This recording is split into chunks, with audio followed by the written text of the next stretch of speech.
আসসালামু আলাইকুম।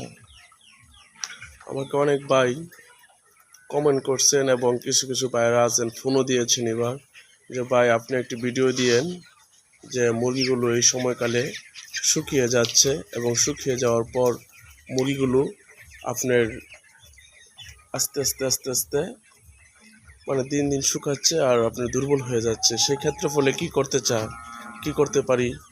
তো আমি ভাইদের দর্শকদের বা ভাইদের উদ্দেশ্যে বলবো যে আপনারা যদি মুরগি এই ধরনের অবস্থান হয়ে থাকে তাহলে অবশ্যই আপনারা এই সেটটায় দেখেন, এটা বয়স আজকে 14 দিন। তো এটারও এরকম একটা অবস্থান ছিল।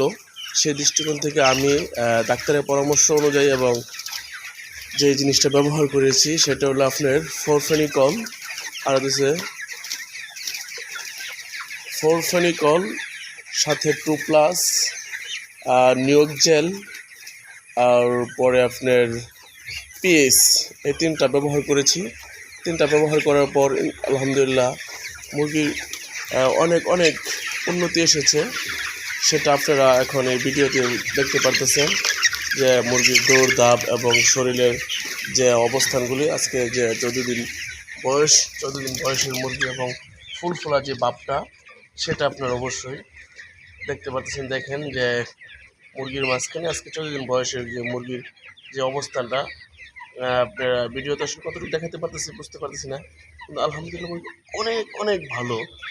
তো ভিডিওটা ওই ভাইদের উদ্দেশ্যে বলছি, এবং যাদের এই ধরনের সমস্যায় ভুগতেছেন, শেষে যায় মুরগির এক্সপিয়ার পান না, মুরগির 27-28 এক্সপিয়ার আসে, দিন দিন মুরগির ওজন ডাউন হয়। সেই দৃষ্টিকোণ থেকে আপনারা মুরগির যে 12 দিন বা 10 দিন বয়সে যদি এরকম ধরনের লক্ষণ খুঁজ পেতে পারেন, বা আপনি দেখা যায় 15 দিন বয়সে খুঁজ পেতে পারেন। তো গতবার এই সেটে যে খুঁজটা পাওয়া গেছিলো সেটা মনে হয় 14 দিন 15 দিন বয়সে খুঁজ পাওয়া গেছিলো, এবার একটু আগে খুঁজ পাওয়া গেছিলো। আর সেটা না হয় তাহলে আপনারা পরবর্তীতে অন্য কোনো যে রোগগুলি যদি থাকে, বা আপনার হালকা পায়খানার সাথে আপনার আমেশা লক্ষণ, সেই দৃষ্টিকোণ থেকে আপনারা এমপ্রল ইপি খুব ভালো কাজ করে, এমপ্রল ইপি ব্যবহার করতে পারেন। আর এমপ্রল ইপি যদি আপনারা ব্যবহার করেন তাহলে খাদ্যের সাথে মিশিয়ে করলে সবচেয়ে ভালো গুণগত কাজ হয়, খুব ভালো। তো আপনারা এই জিনিসগুলি অবশ্যই খেয়াল রাখবেন। এই যে মুরগি শুকিয়ে যাচ্ছে, ছোটো বড়ো হচ্ছে, এটা যদি আপনারা খেয়াল না রাখতে পারেন তাহলে ওই খামারির লসের মুখ ছাড়া আর কোনো কিছু দেখার উপায় নেই। যার জন্য আপনাদেরকে আমি বারবার বলতেছি। আর এই সমস্যাকালে এখন হচ্ছে ইকুলিয়া সমস্যা, আর এই ইকুলিয়া সমস্যা থেকেই মুরগিগুলো শুকিয়ে আসে, অ্যান্টারাইটিস, এবং এখন যে সময়টা আসতেছে সেটা ডাক্তাররা বলতেছেন যে ইকুলিয়া সমস্যা।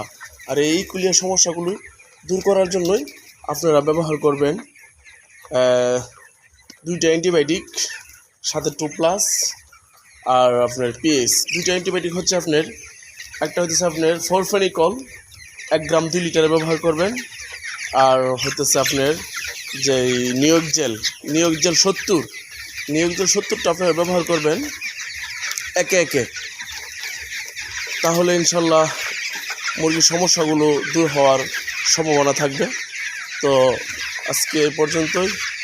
তো আপনাদেরকে এই জিনিসটা আপনাদেরকে আমি আগেও বলেছি, যদি কোনো ভাই চেষ্টা করে দেখতে পারেন বা দিয়ে ব্যবহার করে দেখেন যে আসলে সেটা পরিবর্তন আসছে কি না। তো আমার 2-3টা সেটাই ধরে ইনশাল্লাহ পরিবর্তন আসছে। তো আপনারা এই জিনিসটা অবশ্যই খেয়াল করবেন। এই 2টা অ্যান্টিবায়োটিক একসাথে মারবেন অবশ্যই, 2 বেলা মারলে হবে। একটা হলো নিয়োগ জেল 70, আর হচ্ছে আপনার এই ফরফেনিকল 1 গ্রাম 2 লিটারে। তো ইনশাল্লাহ আপনার সকল রোগ ইনশাল্লাহ মুক্ত হয়ে যাওয়ার কথা। তো এই জন্যই ভিডিওটা করা। আজকে 14 দিন বয়সের অবস্থান আপনাদেরকে দেখাইলাম। তো দেখেন, পরে একটা ভিডিওতে ইনশাল্লাহ দেখা যাবে, পরে ওজন মাপটা দেখাবো কী অবস্থায় আছে। তো রইলাম, আসসালামু আলাইকুম।